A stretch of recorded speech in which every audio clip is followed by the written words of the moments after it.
On a ici une fonction petit f définie sur R2 et à valeur dans R. Et le but de l'exercice est de montrer que f possède une valeur minimale sur R2 et la déterminer. Dans la question 1, on nous demande de montrer que f de xy tend vers plus infini quand la norme du couple xy tend vers plus infini.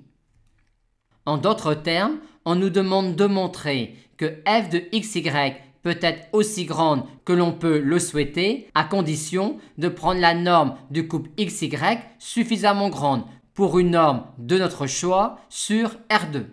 En d'autres termes, si on fixe un réel grand A strictement positif, il s'agit de montrer que l'on peut trouver alors une boule de centre le point 0, 0 et de rayon petit r, telle que, en dehors de cette boule-là, f de xy soit supérieur ou égal à A. Et la boule de centre le point 0, 0 est une boule quelconque associée à une norme quelconque sur R2. Essayons donc que l'on peut avoir f de xy aussi grand que l'on peut le souhaiter à condition de prendre le point xy suffisamment loin du point 0, 0.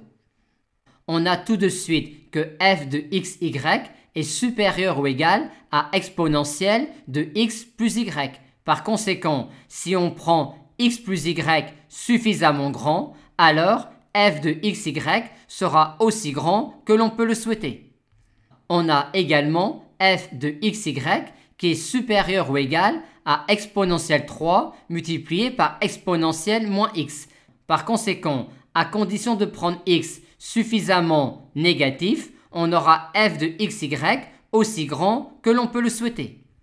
Et de même, étant donné que f de xy est supérieur ou égal à exponentielle 3 multiplié par exponentielle moins y, si on prend y suffisamment négatif, on aura alors f de xy aussi grand que l'on peut le souhaiter.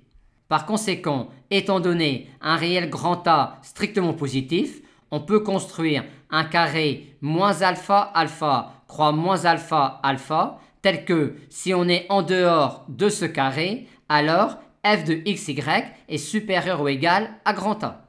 Ce qui répond à la question 1. Maintenant, dans la question 2, justifions que f possède une valeur minimale sur R2. L'idée va être de se ramener à travailler sur un compact. Partons par exemple de la valeur prise par f en le point 0, 0 qui est 3. Vu la question 1, il existe une boule de centre le point 0, 0 et de rayon grand R, telle que si la norme du couple xy est supérieure ou égale à grand R, alors f de xy est strictement supérieur à 3. D'un autre côté, la boule fermée de centre le point 0, 0 et de rayon grand R est une partie compacte de R2. Et comme f est continu sur R2, f possède alors sur cette boule fermée-là une valeur minimale. Et cette valeur minimale de petit f sur la boule fermée de centre le point 0, 0 et de rayon grand R est également la valeur minimale de petit f sur R2, étant donné que quand la norme du couple xy est supérieure ou égale à grand R, on a dit que f de xy était strictement supérieur à f au point 0, 0. Or, la valeur minimale prise par petit f sur la boule fermée de centre le point 0, 0 et de rayon grand R est inférieure ou égale à la valeur prise par f au point 0, 0. Par conséquent, la valeur minimale prise par petit f sur le disque de centre le point 0, 0 et de rayon grand R est également la valeur minimale prise par petit f sur R2. On a donc montré que petit f possède une valeur minimale sur R2.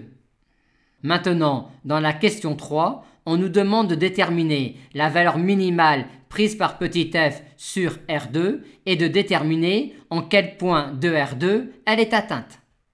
Si la valeur minimale de petit f est atteinte en un point x0, y0 de l'ouvert R2, le point x0, y0 sera alors un point critique de petit f sur R2.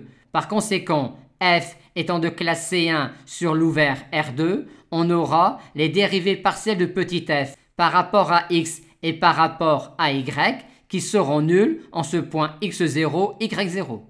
Et il n'y a qu'un seul point qui convienne, c'est le point de coordonnées 1, 1. On en conclut donc que la valeur minimale de petit f sur R2 est atteinte en un unique point, qui est le point de coordonnées 1, 1, et que donc la valeur minimale de petit f sur R2 est égale à 3 fois le carré de E. Maintenant, on pouvait retrouver ce résultat-là en se servant de la convexité de la fonction exponentielle. En effet, l'exponentielle est une fonction convexe sur R. Par conséquent, si on nomme x plus y a, 3 moins x b et 3 moins y c, on a que l'exponentielle de 1 tiers de a plus b plus c qui vaut e au carré est inférieure ou égale à 1 tiers de exponentielle a plus exponentielle b plus exponentielle c. On retrouve donc cette inégalité-là et on voit ensuite que pour x égale y égale 1, on a égalité.